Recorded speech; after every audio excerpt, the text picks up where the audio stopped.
Okay, Credit Information System Act o CISA. Okay? Ito yung counterpart ng FCRA ng US. So, ano yung FCRA? Yung Fair Credit Reporting Act. Okay? Papaliwanag lang natin yung pagkakapareho ng batas na to at yung pagkakaiba. Sa US, sa FCRA, meron silang 7-year credit rule na after 7 years mabubura na yung yung mga negative information mo sa database. Kasi sa kanila, pwede mo lang kasuhan yung may nagkamali o yung offending party 3 to 6 years. And sa kanila ata, assuming kasi sa Amerika to, sa Amerika kasi criminal case yung credit card fraud. Okay? Yun yan. Sa CISA o sa Credit Information System Act sa Pilipinas, kailangan bayaran mo muna. Okay?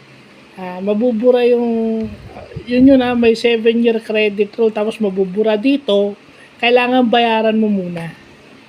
No, kailangan bayaran mo muna at mabubura yon, dapat i-liquidate yon after 15 days. Pero ang maximum na nasa database, if ever mabayaran mo, not more than 3 years. After 2 years siguro mabubura na yung negative yung negative credit information mo sa database nila, or pwede kang mag-file ng complaint sa CIC at saka sa yung sa ODRP. So iba-vlog natin yan mamaya. So yan ang kaibahan, no?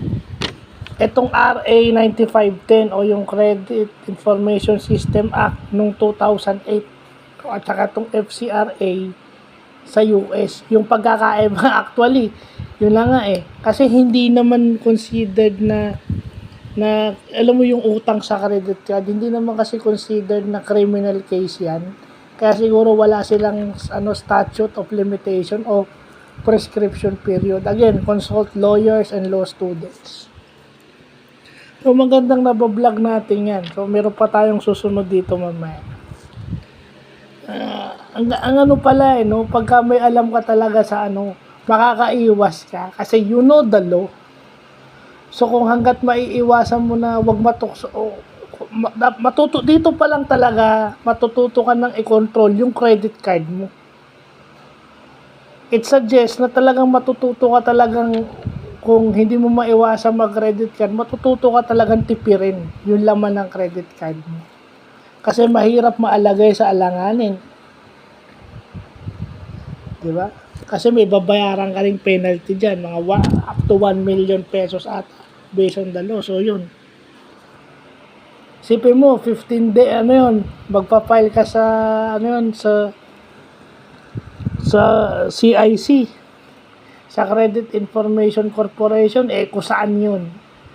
Pamasahe, yung pagod mo sa biyahe, kung saan ka pa manggagaling, kung dito sa Bacoor yan, napakalayo nun.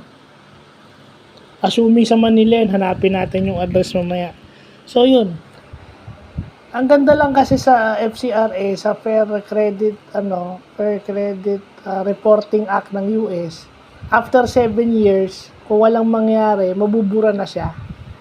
Kasi hindi naman lumampas na yung prescription period. Mabubura siya automatic. Dito, kailangan mong bayaran pa. Well, maganda naman. Kasi sa kanila, considered bad debt na yun. Hindi mo na makukolekta yun di ba? So, yun na yun. So,